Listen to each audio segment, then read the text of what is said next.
자, 예배 날 자리에 나오신 여러분을 환영하고 축복합니다. 자, 음, 간단한 예화를 들면서 함께 시작했으면 좋겠는데요. 우리가 너무나 잘 알고 있는 루치아노 파바로티 아시죠? 네. 세계적인 테너 가수로서 이게 성장하였는데, 그가 그렇게 성장할 수 있었던 이유 중에 하나는 아버지의 역할이 좀 컸다고 합니다. 아버지는 이 빵가게를 운영하면서 아이한테 정말 극진히 그 애정을 품고 있었던 사람 중에 한 사람이었는데요. 이 파버로티가 어렸을 때 이렇게 보니까 다른 사람에 비해 정말 음악적인 감각이 너무나 뛰어난 거예요. 그리고 목소리도 뭐 누군가하고 좀 달라. 그래서 이렇게 이런 아이의 소질을 좀 키워줘야 되겠다라는 생각을 가지고 어렸을 때부터 음악적으로 이렇게 잘 키워줬습니다. 그런데 이게 누구나, 이 아이들도 그렇지만 어느 누구나 나는 꼭 이 길로 갈 겁니다, 이렇게 하는 사람 아무도 없잖아요. 아이들을 키우다 보면 이 꿈이라는 게 뭐 몇십 번 바뀌는 게 정말 일반적인 그런 적이잖아요. 그런데 바뀌는 게 일반적이기 때문에 이 파버리티도 내가 이 음악적으로만 나가는 게 맞는가라는 생각을 하면서 나는 누군가를 가르치는 이 교육자로서의 삶을 살아가고 싶다라는 그런 생각을 가졌다고 합니다. 그래서 대학도 실질적으로 교육학을 전공할 수 있는 대학을 들어가기도 했고요. 그러면서 내가 어디로 가야 할지 이쪽으로도 고민하고 저쪽으로도 고민하고 있는 이런 가운데에 아버지가 이런 이야기를 했다고 합니다. 두 의자의 사이를 크게 벌려놓고 만약에 네가 두 의자를 다 앉으려고 한다면 너는 바닥에 떨어지고 말 것이다. 평생을 보고 하나에만 의자에만 택하라. 그리고 그러면 이 모든 것이 내가 결정한 대로 잘 이루어질 것이다 라는 이런 이야기를 했다고 합니다. 이것이 선택이라는 예화로 제가 이제 가지고 나왔는데요. 우리가 열왕기상을 보면 엘리야에게 백성들이 이렇게 외치죠. 너희가 어느 때까지 두 사이에서 머뭇머뭇하겠느냐? 여호와가 만일 하나님이면 그를 쫓고 바알이 만일 하나님이면 그를 쫓으라 라고 이렇게 이야기하는 것을 볼 수가 있습니다. 우리는 하나님을 쫓든지 아니면 바알을 쫓든지 둘 중에 하나 결정을 하고 중간은 없다라는 얘기예요. 어느 거 하나 둘 다 잡으려고 하면 우리는 땅바닥에 떨어질 수밖에 없는 그런 삶을 살겠다라는 것을 말씀하고 있습니다. 우리가 사사기를 1장, 2장 그리고 지난주에 사사 온니엘까지의 이 내용을 보시면 하나님이 원하시는 것은 다른 것에 있지 않습니다. 무엇인가 하면 하나님의 말씀에 순종하십시오. 이 말씀에 있다는 겁니다. 이스라엘 백성들이 하나님의 말씀에 순종하지 않으면 실패의 길을 걸어갈 수밖에 없고, 그리고 이방 민족에 의해서 압제를 당하는 일을 당할 수밖에 없다라는 것을 우리에게 말씀해주고 있고요. 그럼에도 불구하고 그렇게 힘들게 압제를 당하고 어려움을 당하고 있는 이스라엘 백성들을 향해 내가 너희들을 그렇게 힘들고 어렵지만 너희들이 나를 구하면 나는 너희들을 구원해 주겠다, 이 말씀을 하고 있다는 겁니다. 그 원리에 가장 근접하게 보여주고 있는 것이 제가 지난 시간에도 말씀드렸지만 이 온니엘이 이 사사의 첫 마중물과 같은 사람이었다라고 이렇게 여러분들에게 말씀을 드렸는데요. 이 온니엘을 한번 잠깐 살펴보면 하나님께서는 이 이스라엘 백성들에게 시험을 하십니다. 그 온니엘을 통해서 하나님은 이스라엘 백성들을 시험하시는데 이 시험의 목적이 있어요. 시험을 통해서 알게 하고자 하는 것이 있다는 거예요. 그것이 무엇이냐? 누가 진짜 하나님이냐? 이것을 알게 하시고자 함이었다라는 것입니다. 누가 진짜 왕이냐? 이런 시험 가운데 진정한 하나님이 누구인지 깨닫고 그분을 섬기게 되면, 하나님의 계명과 그 말씀 가운데 순종하는 삶을 살게 되면 너는 하나님의 백성이 될 것이고 하나님의 백성으로서의 그런 삶을 영위하면서 살아가게 될 것이고, 그들이 하나님을 버리고 세상을 따라가고 우상을 섬기는 그런 삶을 살아가게 되면 이 사사기의 표현처럼 이스라엘 자손이 여호와의 목전에 악을 행하였더라, 이것처럼 악한 길로 걸어갈 수밖에 없다, 이것을 말씀하고 있다는 것이죠. 너는 하나님을 선택해서 이스라엘 백성으로서의 그런 삶을 영위해 살아갈 것이냐, 아니면 하나님을 떠나서 이런 악한 길로 갈 것이냐, 이것을 선택해라 라는 말을 하고 있는 겁니다. 우리가 앞으로도 계속 살펴보겠지만 이 사사기에서 반복적으로 나타나는 것이 바로 이스라엘 백성이, 이스라엘 자손이 여호와의 목전에 악을 행하였더라, 이 표현입니다. 이 표현은요, 이스라엘 백성들이 타락해가고 있는 상황을 잘 표현해주고 있는데요, 이 세상을 쫓아가는 그들의 모습을 여실히 보여주고 있는 그 문장이 하나 있는데, 그게 오늘 본문 속에 나와 있는 이 본문이고요. 또 하나, 이 부사가 하나, 중요한 부사가 나타나는데 12절에 이렇게 나타나고 있다는 거예요. 이스라엘 자손이 또 여호와의 목전에 악을 행하였더라. 어떤 부사가 들어가 있는지 아시겠죠? 본문 속에 또라는 표현이 나와 있다는 겁니다. 이 또라는 표현을 통해서 이스라엘 백성들에게 요구하고 있는 것이 있어요. 하나님의 백성으로 살아갈 것이냐, 아니면 이 세상의 백성, 이 이방인처럼 너희들이 살아갈 것이냐, 이것을 물어보고 있는 겁니다. 이것을 선택하라는 겁니다. 마치 아담과 하와에게 하나님께서는 선악과를 만들어 놓으시고 내가 이 모든 땅에 있는 것을 마음대로 자유롭게 너희들이 영유하며 살아간다 할지라도 하나님이 이 먹지 말라고 하니 선악과는 먹지 마라는 것을 말씀해 준 것처럼 너희들이 하나님의 말씀과 계명을 잘 따라가면 하나님의 백성처럼 살아가게 될 거야. 이것을 말씀해 주고 있다는 것이죠. 그러면 우리는 정말 기억해야 될 것이 무엇일까? 이 말씀을 통해서 우리에게 기억하라고 하신 것이 있습니다. 그것이 무엇일까요? 오늘 본문 12절 목소리를 다시 한번 한 목소리를 우리 같이 한번 읽어보도록 하겠습니다. 시작. 이스라엘 자손이 또 여호와의 목전에 악을 행하니라. 이스라엘 자손이 여호와의 목전에 악을 행함으로 여호와께서 모압 왕 에글론을 강성하게 하사 그들을 대적하게 하시매. 이스라엘 백성들이 또 악을 행하는 일이 발생하는데 이것을 다른 표현으로 하자면 이렇게 표현할 수 있습니다. 세상이 원하고, 또한 세상이 바라고, 또한 세상이 기대하는 대로 살아가는 거예요. 이것이 바로 또 악을 행하는 일이 다시 발생되고 계속 발생되는 일을 그들이 하고 있다, 말씀하고 있다는 것이죠. 이런 결과가 어떤 결과를 가져왔냐면요, 여호와께서 모압 왕 에글론을 강성하게 하사 그들을 대적하게 했다라고 이렇게 말하고 있다는 것이죠. 여기서 에글론이라는 뜻은 어떤 의미냐면요, 젊은 황소. 이 에글론의 뜻이 젊은 황소라는 의미예요. 이 황소가 이 모압이 섬기는 것 중에 하나가 무엇인가 하면 바로 소였습니다. 소를 섬기는 나라 모압이었다는 것이죠. 그 중에 그 모압 신 중에 이 소 우상을 가지고 있는 것이 무엇이었냐면요, 그모스입니다. 사실 그런데 이 모압이나 그 암몬, 이 암몬은 몰렉이라는 신을 섬겼는데요, 이 모압이나 암몬이 섬기는 그모스나 이 몰렉이 같은 그런 신을 의미하는 겁니다. 그런데 나라가 다르게 섬기고 있으니까 한쪽은 그모스, 한쪽은 그 몰렉이라고 이렇게 섬기고 있는 것이죠. 그런데 이 그모스라고 하는 것은요, 무엇을 주관하는 거냐면 흔히 발 이런 것도 비슷한 의미인데 다산을 상징하는 그런 주관하는 신이라고 이야기를 해요. 그리고 또 더 잘 먹고 잘 살게 하게 하는 그런 신이 바로 이 그모스입니다.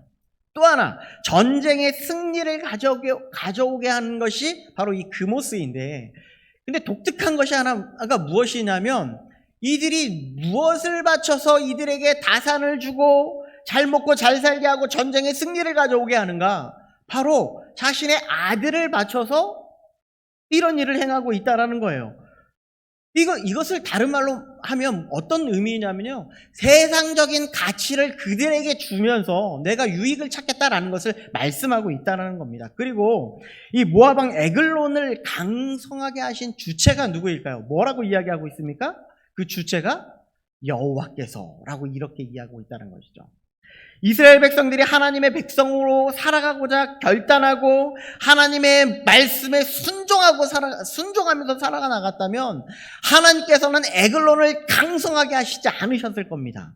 왜냐하면 하나님의 말씀을 잘 섬기고 있는데 이방 나라를 들어서 그들을 시험할 일이 없다라는 말씀인 거죠.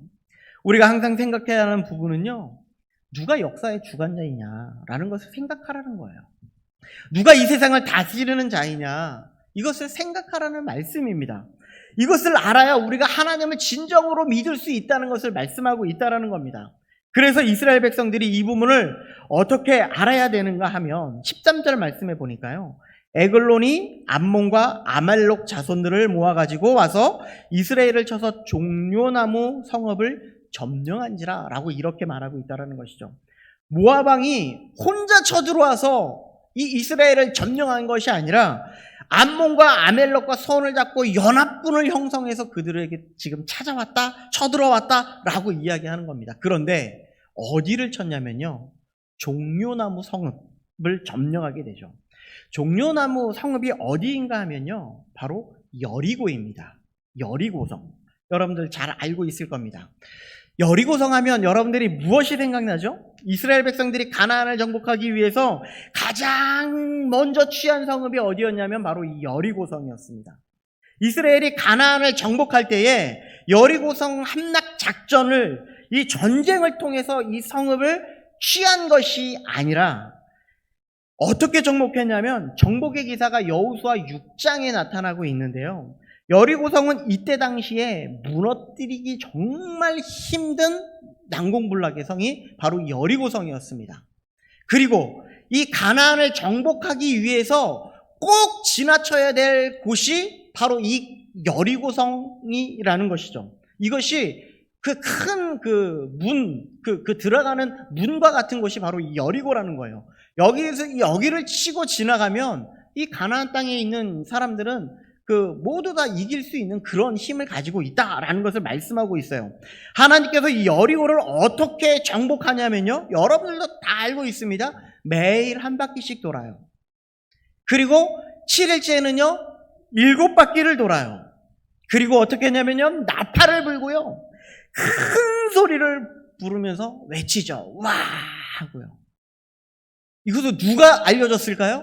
하나님이요. 하나님이 알려주셨어요. 이렇게 하나님이 알려주신 대로 이렇게 하니까 성이 무너진 거예요. 인간적인 생각으로 생각했을 때, 아니 7바퀴 돈다고 7째나 7바퀴 돌고 큰 소리, 나팔을 불면서 큰 소리 외친다고 그 성이 무너집니까? 절대로 안 무너집니다. 여러분들 한번 이 길신교회를 매 7바퀴 돌고서 7째나 7바퀴 돌고 나팔 불면서 한번 외쳐보십시오. 길신교회가 무너지나? 안 무너집니다. 그런데 하나님이 이렇게 하라고 하셨는데 무너졌어요. 무엇을 의미하는 거냐면, 이 여리고성은 너의 힘으로 무너뜨린 게 아니야. 내가 한 거야. 하나님이 하신 거야.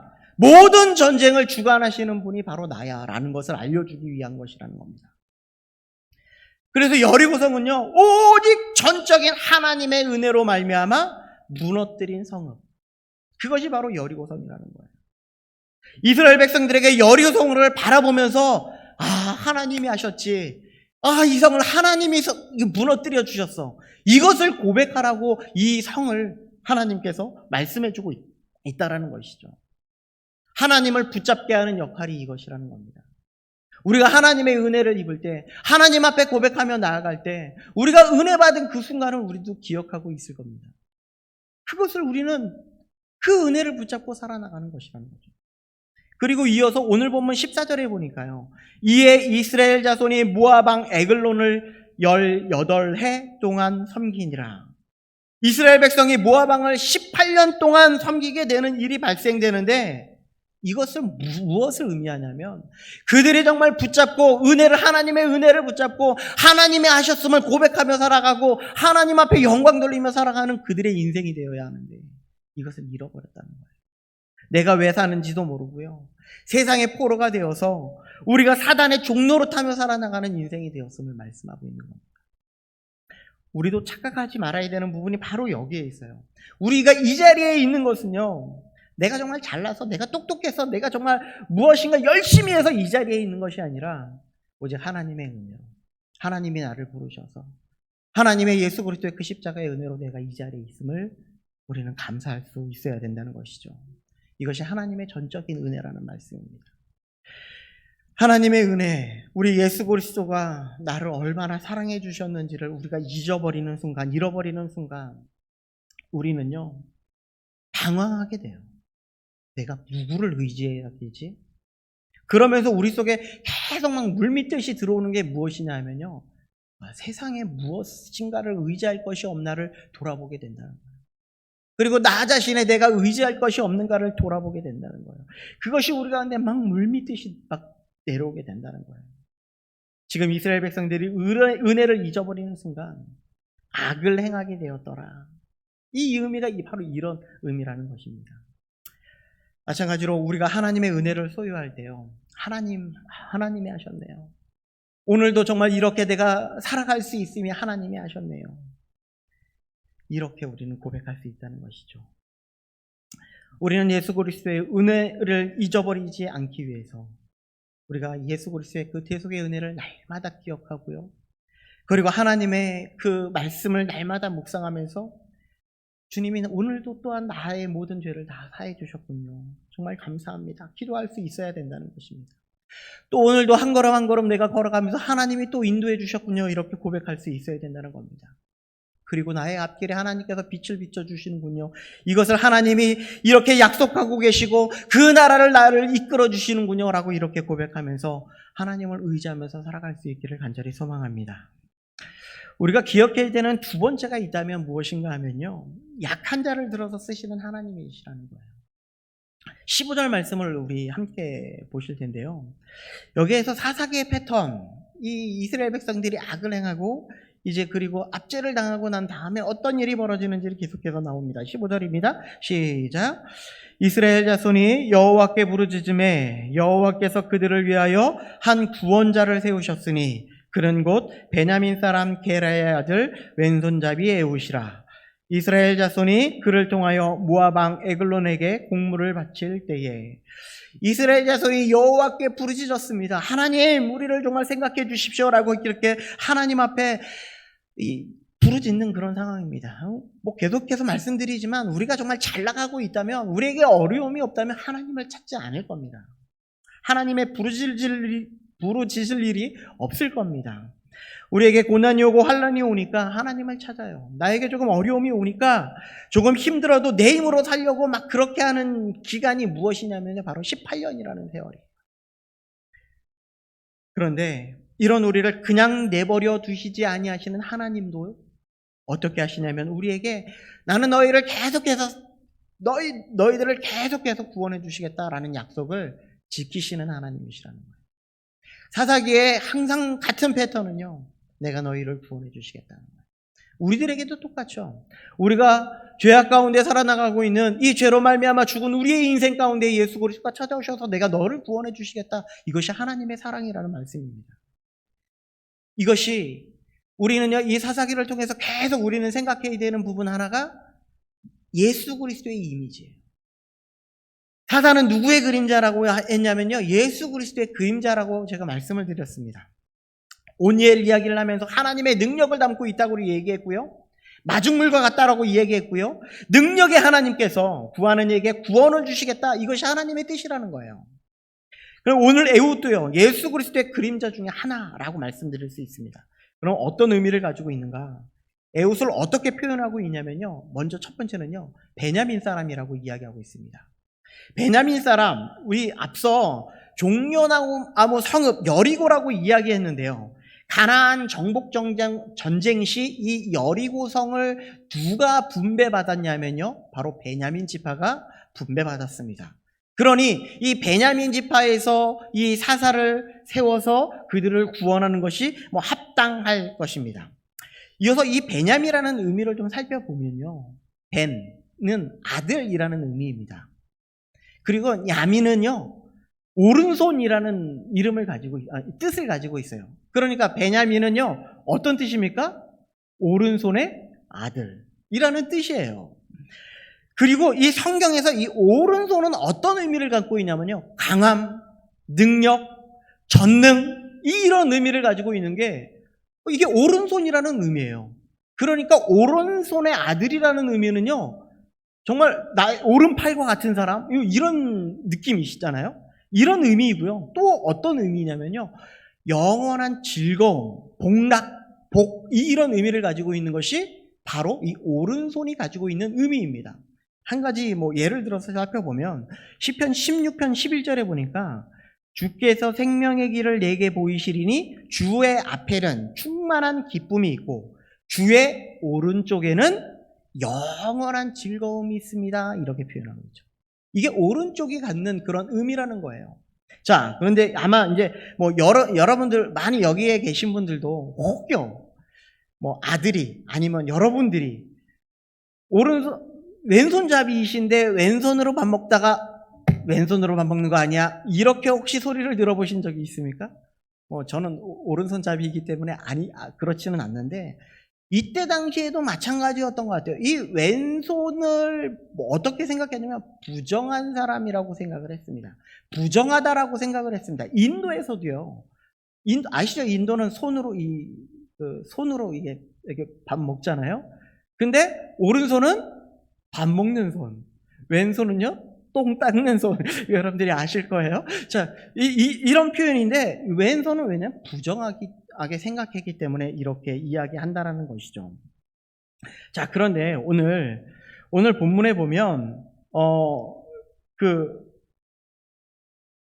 이스라엘 백성들이 대체적으로 이렇게 오른손으로 모든 일을 행했는데 칼도 오른손에 들고 싸움을 하는 경우가 일반적이었다는 거예요. 지금 에훗의 상황을 보면 뭐라고 이야기하냐면요, 베냐민 사람 게라의 아들 왼손잡이 에훗이라 라고 이렇게 표현하고 있습니다. 여기에서 이 왼손이라는 표현은요, 아델이라는 이 히브리어인데요, 이것을 왼손을 잘 쓰는 사람이면 정말 좋겠는데 그것이 아니라, 그런 의미가 아니라 이 아델이라는 표현은요, 장애를 가진 이라는 의미를 가지고 있습니다. 에훗이 왜 오른손에 장애가 생겼는지는 정말 알 수는 없지만 오른손을 쓰는 것에 어려움이 있기 때문에 이제는 오른손을 쓸 수가 없어서 왼손을 쓰고 있다라는 것을 나타내고 있다는 것이죠. 여호수아가 여리고성을 어떻게 함락했는지 다시 한번 머리로 그려보시기 바랍니다. 하나님이 말씀하신 대로 순종했을 때 하나님께서 우리의 능력으로 아닌 하나님이 주시는 능력으로 이 모든 것을 점령하였다라는 것을 우리가 생각해 보면, 왼손잡이 에훗을 하나님이 들어 쓰셨다라는 것은요, 오른손에 장애가 있어서 그때 당시에 장애가 있는 사람들은요 정말 소외되고요 가난하고 연약한 자 중에 한 사람이 바로 이 장애를 가진 사람이라는 거예요. 근데 누가 돕겠다고 말씀하고 있습니까? 하나님이요. 하나님이 돕겠다고요. 내 힘으로 하는 것이 아니라 하나님이 일하시겠다는 겁니다. 너희가 나가면, 에훗이 나가면 내가 하나님이 돕겠다라는 것을 말씀하고 있다는 거예요. 16절 말씀에도 보면요, 에훗이 길이가 한 규빗 되는 좌우에 날선 칼을 만들어 그의 오른쪽 허벅지 옷 속에 차고, 여기에 한 규빗이라는 게 어느 정도 되냐면요, 이 팔꿈치부터 가장 가운데 이 검지손가락 여기가 한 규빗이라고 합니다. 이것을 오른쪽 그 허벅지에 찼습니다. 그리고 자, 한번 생각해 보시죠. 오른손인데 이 안쪽에 얼마나 이것을 가져가기가 힘든 그런 상황이에요. 쉽지 않은 일이라는 거예요. 우리는 무엇을 이야기할 수 있냐면 하나님의 일하심에는 특별함이 있다는 거예요. 또 한 가지 한번 생각해 볼 것이 무엇이냐면 이 모압의 에글론입니다. 에글론을 어떻게 표현했냐면 매우 비둔한 자라고 이렇게 표현했는데, 살이 찐 사람이 아니라요, 자기 몸을 가누기도조차 힘든 상태를 비둔한 사람이다, 이 비둔한 상태다라고 표현하고 있다는 것이죠. 심지어 22절에 보면요, 기름이 칼날에 엉켰더라라고 할 정도로 얼마나 많은 기름을 가지고 몸에 기름을 가지고 있었으면 이런 힘든 상황을 이렇게 표현하고 있었다라는 것입니다. 또 하나, 하나님이 어떻게 일하시냐면요, 공물을 바칠 때 왕의 신하들이 다 물러가게 합니다. 아니, 적대국 국가에 있는 사람이 왔습니다. 그런데 모든 사람을 다 물러가게 한다고요? 이거는 있을 수 없는 일이죠. 이것은 하나님의 일하심이 아니고서는 절대로 일어날 수 없는 일이라는 말씀입니다. 그리고 29절에도 보면요, 모압 사람이 약 10,000명을 죽이는 일까지 벌어지게 된다는 것이죠. 그런데 그 10,000명이라는 사람이 그냥 일반 군사가 아니에요. 뭐라고 표현하고 있냐면 모두 용사라. 모두 다 용사예요. 모두 다 장군이래요. 이렇게 표현하고 있는 거예요. 한 사람의 장군도 이기기 힘든 그런 상황에 모든 10,000명이라는 사람이 다 용사예요. 하나님의 은혜의 장소 여리고를 통해서 하나님이 다시금 하나님의 은혜를 경험하라고 이 일을 지금 기록하고 있다는 것입니다. 어떻게 이루시냐면요, 연약한 자를 들어서 높은 자를 부끄럽게 합니다. 28절 말씀 보면요, 그들에게 이르되 나를 따르라. 여호와께서 너희의 원수들인 모압을 너희의 손에 넘겨주셨느니라 하매 무리가 에웃을 따라 내려갔다. 우리가 한마디로 말하면 사지 멀쩡한 사람이지만 아주 연약한 사람이 나를 따라오십시오 라고 할 때 다 따라갔다라고 얘기하는 거예요. 이것을 다른 말로 리더자의 자리에 있을 수 없는 그런 상황임에도 불구하고 하나님께서 그를 들어서 리더자로 세우셨다는 것을 말씀하고 있습니다. 하나님께서 사사로 세우셨다는 것을 말씀하고 있어요. 하나님의 방식은요, 연약한 자를 들어서 강한 자를 부끄럽게 하시는 겁니다. 그래서 고린도전서 1장 27절 말씀해 보면요, 그러나 하나님께서 세상에 미련한 것들을 택하사 지혜 있는 자들을 부끄럽게 하려 하시고 세상에 악한 것들을 택하사 강한 것들을 부끄럽게 하신다라고 말씀하고 있어요. 하나님의 방식입니다. 예수님은 어떻을까요? 어떻게 오셨을까요? 우리가 보기에 흠모할 만한 아름다운 것도 없다고 고백하고 있고요, 그는 멸시를 받아 사람들에게 버림을 받았다라고 말씀하고 있습니다. 이것이 예수 그리스도의 오심입니다. 사람들의 바라보는 그런 시선이었습니다. 그런데 그래서 십자가에 죽을 수밖에 없는 일이 되었는데, 그런데 이것이 사람의 눈으로 바라보는 거라면 예수님 자신으로 바라봤을 때는요, 하나님의 명령에 철저하게 순종하심으로 많은 사람들의 대속물로 십자가에 죽으신 사건, 많은 사람들의 생명을 대신한 사건이 바로 이 사건임을 말씀해주고 있다는 것이죠. 이것이 바로 십자가의 사건임을 우리에게 말씀하고 있습니다.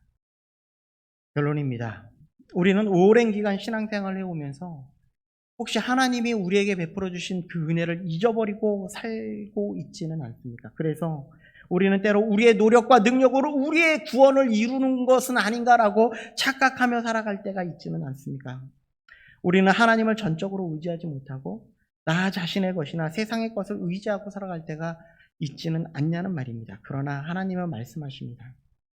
너에게 주신 은혜를 기억하라고 말씀하고 있을 뿐만 아니라 하나님은 우리가 생각하지 못한 자들을 사용하셔서, 그리고 우리를 사용하셔서 우리는 연약한 자를 도우시고 하나님을 바라보는 믿음을 통하여서 하나님이 역사하고 계심을 말씀하고 있다는 것입니다. 내 뒤에 계시는 가장 강력하신 그 하나님을 온전히 붙잡고 오늘도 주님의 은혜 가운데 살아갈 수 있는 우리 모든 성도님들 되시기를 간절히 소망합니다. 기도하겠습니다.